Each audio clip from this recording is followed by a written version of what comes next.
Assalamualaikum warahmatullahi wabarakatuh. Perkenalkan, nama saya Pipi Firnanda dari Prodi S1 Kebidanan Fakultas Kesehatan, NIM 11948621100091. Di sini saya akan menjelaskan mengenai siklus menstruasi. Sebelum kita masuk ke siklus menstruasi, kita terlebih dahulu mengenal sistem reproduksi wanita, di mana sistem reproduksi wanita terbagi menjadi dua. Yang pertama ada genitalia eksterna wanita, yang kedua ada genitalia interna wanita. Yang masuk yang pertama, genitalia eksterna wanita, terbagi menjadi beberapa. Yang pertama ada mons pubis, yang kedua ada prepuce, yang ketiga ada klitoris, yang keempat ada labia mayora, yang kelima ada uretra, keenam ada labia minora, yang ketujuh ada vagina, yang kedelapan vestibulum, dan yang kesembilan yaitu perineum.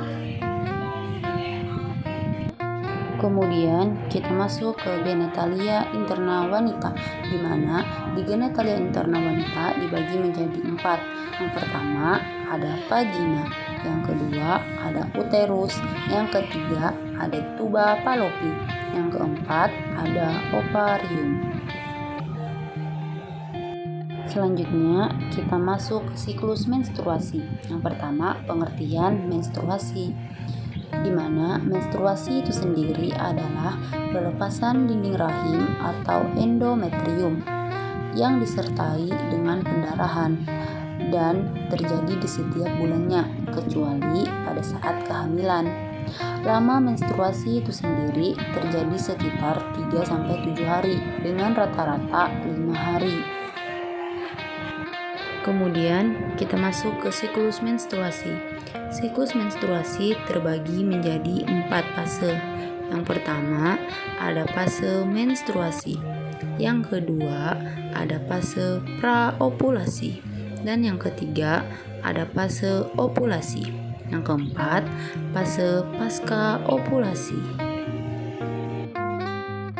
Kita akan masuk ke siklus menstruasi. Di sini saya akan menjelaskan siklus menstruasi berdasarkan grafik.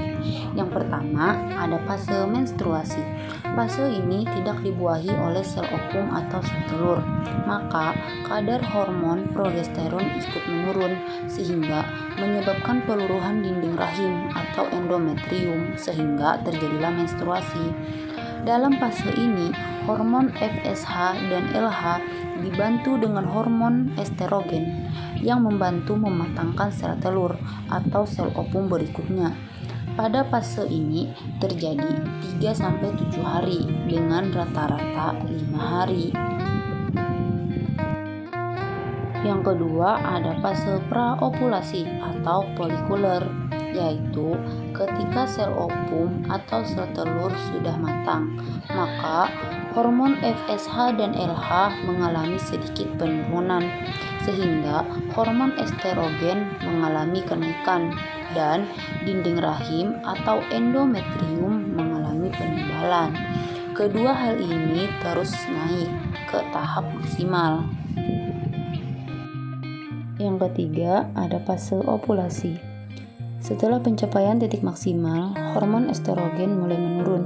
Pada masa ini terjadi lonjakan pada hormon FSH dan LH secara meningkat dan tinggi. Hal ini yang menyebabkan folikel pecah dan mendorong ovum atau sel telur keluar dari ovarium. Fase yang keempat ada fase pasca ovulasi.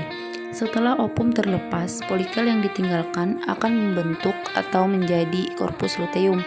Kemudian akan melepaskan hormon progesteron yang menyebabkan kenaikan suhu basal yang menandakan tubuh dalam masa subur.